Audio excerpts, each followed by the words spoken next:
Magandang araw mga bata! Maligayang pagbabalik!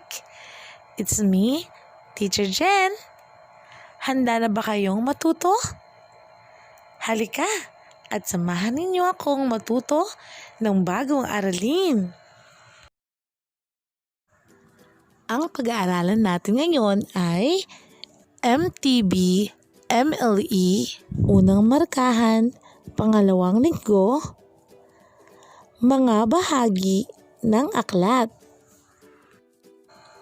Alamin, natutukoy ang mga bahagi ng aklat. Una, ating alamin kung ano ang aklat o libro. Ang aklat o libro ay pinagsama-samang mga papel.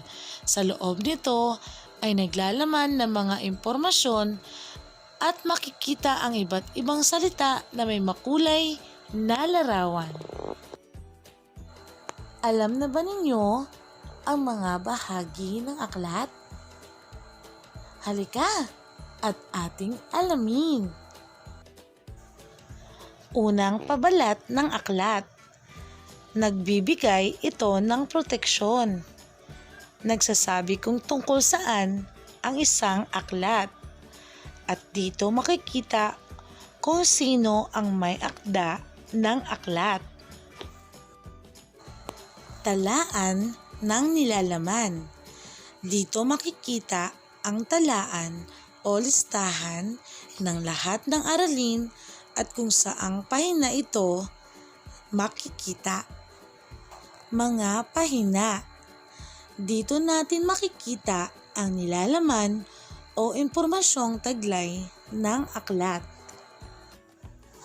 Huling pabalat ng aklat.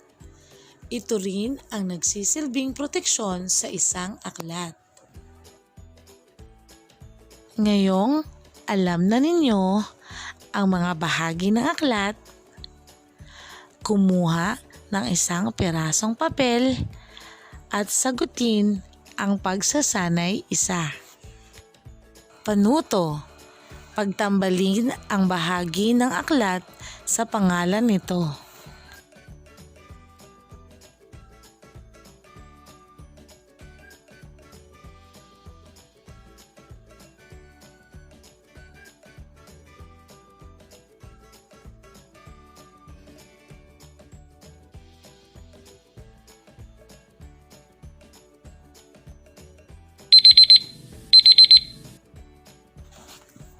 Handa na ba kayo? Halika at sagutan natin ito. Una, talaan ng nilalaman. Saan kaya sa mga larawan ang talaan ng nilalaman? Tama! Ito ang talaan ng nilalaman. Susunod, mga pahina. Tama! Saan naman sa mga larawan ang unahang pabalat ng aklat? Magaling! At saan naman ang huling pabalat ng aklat? Tama! Mahusay mga bata! Binabati ko kayo dahil ang mga sagot ninyo ay tama! Ngayon naman ay tawagin si nanay o si tatay at kumuha ng aklat at sabihin sa kanila ang mga bahagi ng aklat. Tandaan natin mga bahagi ng aklat.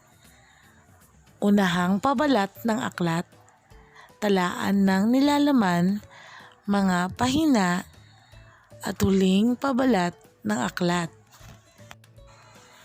Para sa inyong taktang aralin, sagutan ang subukin at sagutin, pahina 11 sa inyong aklat na MTB, MLE.